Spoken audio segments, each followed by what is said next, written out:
and welcome to Jacqueline's Gem Story Time. I'm Shannon and today we're reading The Smartest Giant in Town. George was a giant, the scruffiest giant in town. He always wore the same patched up gown and the same brown sandals. I wish I wasn't the scruffiest giant in town, he said sadly. But one day, George noticed a new shop.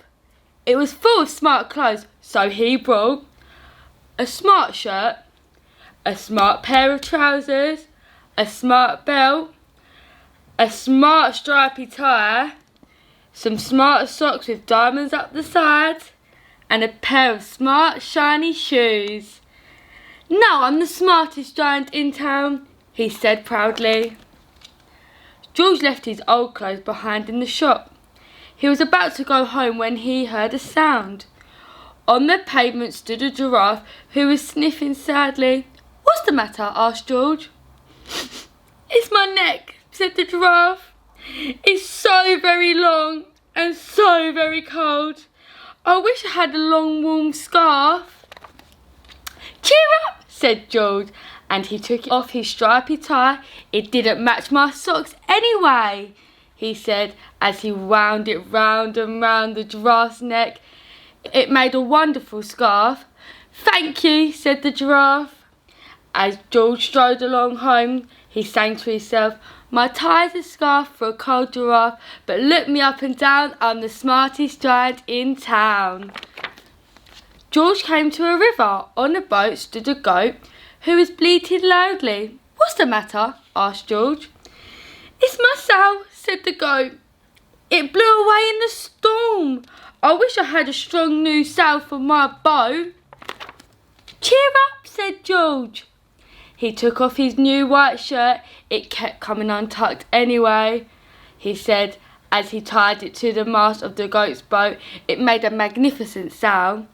"Thank you," said the goat.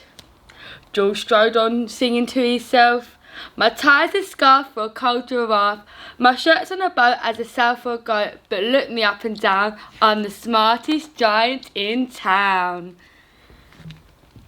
George came to a teeny tiny ruined house. Beside the house stood a white mouse with lots of baby mice. They were all squeaking. "What's the matter?" asked George.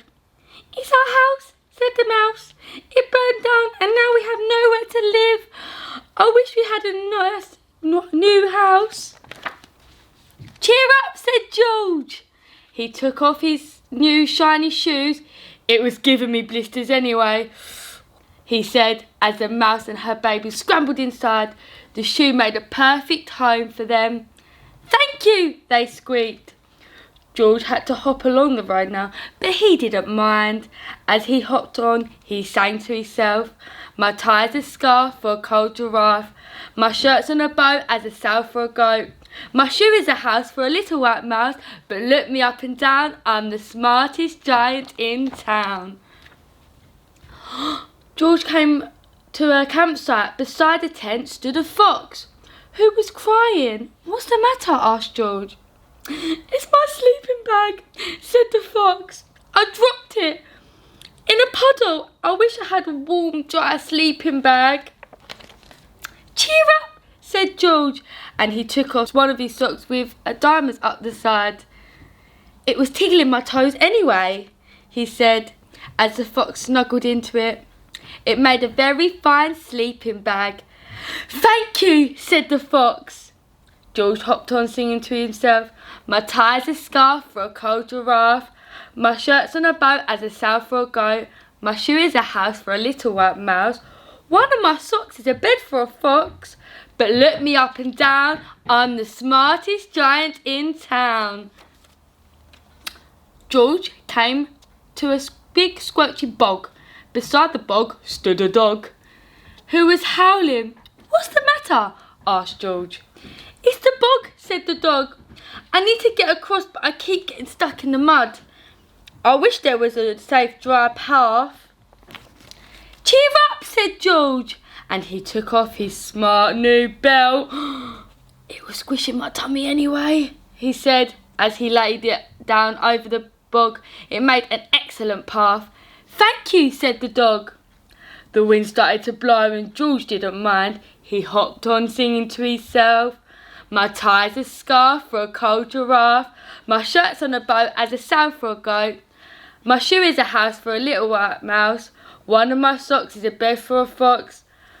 My belt helped a dog who was crossing a bog, but my trousers are falling down. I'm the coldest giant in town. Suddenly, George felt sad and shivery and not all smart. He stood on one foot and thought, I'll have to go back to the shop and buy some more clothes. He decided. He turned round and hopped all the way back to the shop. But when he got there, it was closed. "Oh no," cried George. He sank down to the doorstep and a tear ran down his eye. He felt as sad as all the animals that he had helped on his way home. Then out of the corner of his eye, he saw a bag with something familiar poking out the side. George took a closer look. "My gown," he yelled. "My dear old gown and sandals." George put them on. They felt wonderfully comfortable. "I'm the cosiest giant in town," he cried, and he danced along back home on the road. Outside his front door stood all the animals he had helped. They was carrying an enormous present. "Come on, George," they said. "Open it." George untied the ribbon. Inside was a beautiful gold paper crown and a card. "Look inside the card, George," said the animals. George put the crown on his head and opened the card. Inside it said, "Your tie's a scarf for a cold giraffe. Your shirt's on a boat as a sail for a goat. Your shoe is a house for a little white mouse. One of your socks is a bed for a fox. Your belt helped a dog who was crossing a bog. So here's a very fine crown to go with your sandals and gown of the kindest giant in town." Wasn't that such a fantastic book? I hope you enjoyed it. Bye.